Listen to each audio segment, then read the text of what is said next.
During our class videos, you may hear our poets and playwrights use terms that are new to you. We have created a list of key terms and definitions that you can refer to at any point during our video lectures. This list is available on the Videos and Readings class page, where you can read it or download it as a PDF.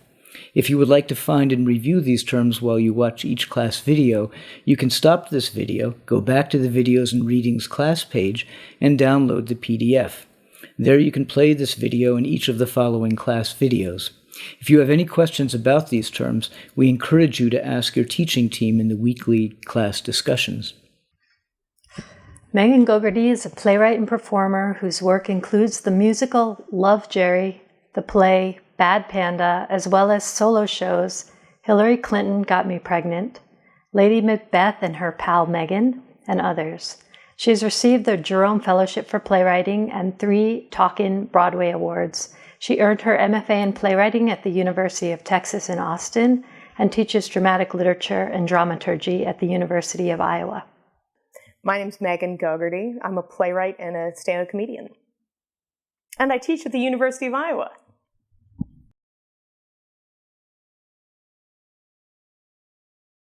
So when I want to write a play, right, and just to be clear, I'm calling my multi-actor sort of traditional plays, get your actors together and put it on. I'm calling those plays.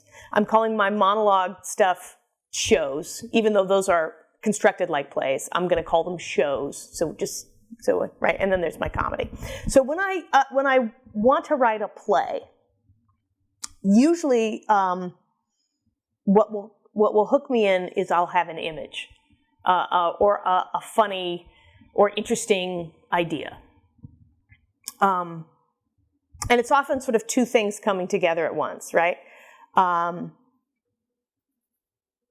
be the place that I start. And so I start in this sort of like small scene or with these characters, and then the process of writing it is kind of backing up and fleshing out and saying, well, okay, well, where are we really and what's really sort of going on? And it's a lot of revision. It's a lot of like snorkeling in the dark. Like I'm like feeling my way. Like sometimes to torture myself, I love to read about writers who like outline everything before they begin and like, oh, what clarity and what they're like, it's just such a breeze to write things. And I'm like, that's amazing, but I can't do it that way, or when I try to do it that way, the result is always very tepid.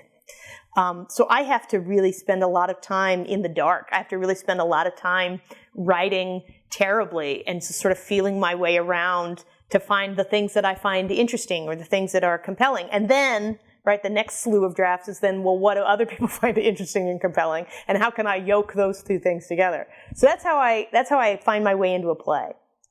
The way I find my way into a solo show, most of my work is semi-autobiographical, which is a big fancy way of saying that everything is true except for the parts that I made up.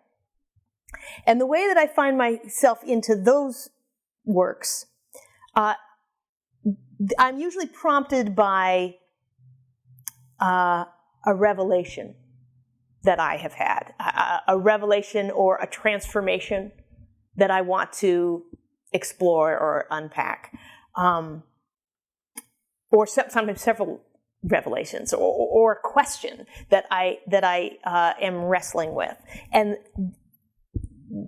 that's a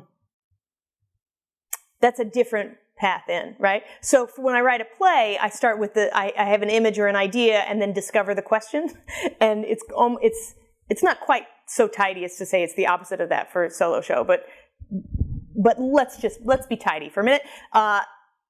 It's sort of the opposite of that for a solo show, and then I start with a question or a revelation, and then have to expand out into character and plot. So my latest solo show is called Lady Macbeth and Her Pal Megan, and it talks about the sort of premise of the play. The premise of the show is that my friend tells me that I can't play Lady Macbeth because Lady Macbeth is a tragic figure of powerful darkness, and I am the human equivalent of a golden retriever. And so I set out to prove her wrong, and then in so doing, have to re-examine not only what I think of Lady Macbeth, but also who I think I am as a woman and as a stand-up comedian, right? So that's kind of what that play is about. But where that play started for me is the revelation that I had that comedy, that all of the sort of, the play is a lot about stand-up comedy and the process and act of stand-up comedy, especially like what it's like to be a woman in stand-up comedy. And a lot of the conventional wisdom that I had heard about comedy and the way that we talk about comedy is with this violent language, and the comedy, you're going to go out there, you're going to kill, you kill or be killed, and you're going to murder them, and this sort of killing. And this revelation that I had, that for me, comedy is not about killing, that comedy is not about violence at all, that comedy is in fact about sex, that comedy is about love. It's about creating a crowd out of a group of individuals, and it's about fostering a sense of play and ecstasy in the audience. And that is a very different way than the way we talk about comedy. We tend to talk about comedy in this violent way. And I was like, well, I don't think that's true at all. And so that was a revelation that I had, one of maybe 5, that I based my solo show around. But here is where theater is different from comedy, right?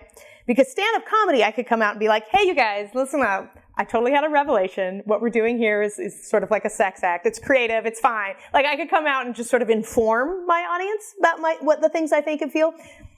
But you can't inform in the theater. To inform an audience is death, right? It's boring.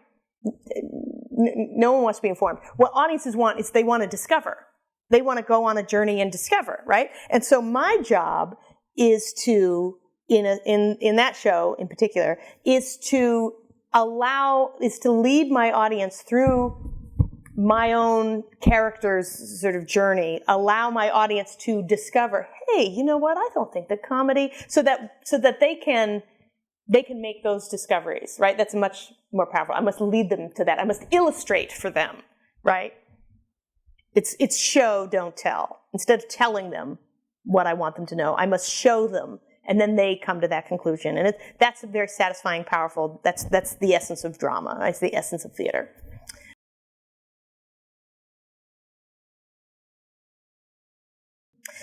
So voice is an interesting question, especially for me as an artist, because when we talk about voice as writers, right, the writerly voice, like, what's your voice? It's the voice of the piece. When we're talking about my work, my writerly voice is very close to my actual speaking voice, is a literal voice, right? This is where theater has a complication that, say, fiction writing doesn't have, and that there will be actual literal human voices saying these words aloud. And one of the things that I have to be on guard for is that I have to, anything I write, I in turn then have to speak, right?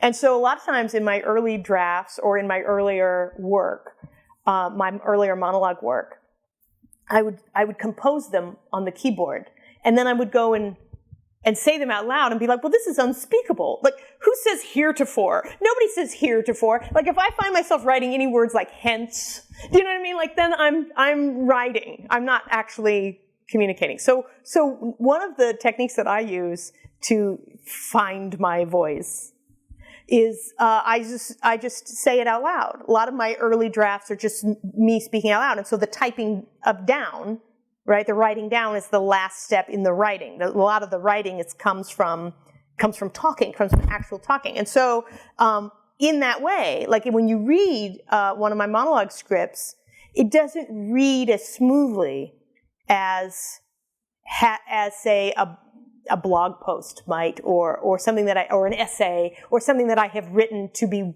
read, right? It just doesn't read as smoothly because it's meant to be spoken. It's meant to be spoken aloud. And that's true that's a really, really, really true of my monologue plays. But it's also true in theater in general. One of the things that students of theater have to learn, and it's a skill, is how to read a play and imagine it in their minds. And that's a skill that sometimes we forget about. We sort of take it for granted when we are teaching theater. But to read a play aloud and imagine it and hear the pauses, hear the subtext, takes time and effort, right? Because plays are not meant to be read.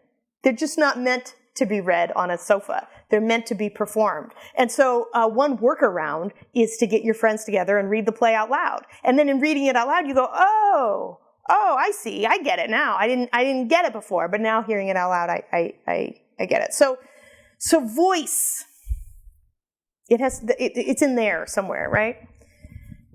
The other thing, and I think this is really important about voice, is that, talk about how do we find the voice, how to develop a voice of a piece. I don't know that answer. And honestly, I think that your writerly voice, the voice of the piece, will reveal itself to you. That we can't really impose a voice for very long. It will fall apart almost immediately. And that I think about, when I was starting out as a writer, and I'm like, oh, do I have a voice? I got to develop my voice. And I felt the same way about it as I felt when I was 12 and I wanted to develop, breasts. Like, when will I grow them? Like, how? I'll do these exercises, but you can't do those exercises, right? Like, you will develop, my 12-year-old self had to learn that I will develop breasts when and whether and how, and none of those are up to me. And I can't decide, well, these are I can't put it in order for the kind that I want. They're just going to be who I am, barring some major reconstructive surgery. Similarly, I read writers who write very differently than me, right? Really poetical, lyrical writers. I'm just like, oh, it's wonderful, gorgeous. I can't write that way. And to try to write that way rings false. I have to write the way that I write. I have to speak the way that I speak. And the way that I speak is very plain and very irreverent. That's it. That's just who I am. That's who I am as an artist. And all the wishing in the world isn't going to make me into some, florid lyricist. It's just not going to. And once I sort of accepted that and allowed voice to reveal itself to me, I took a lot of the anxiety out of writing.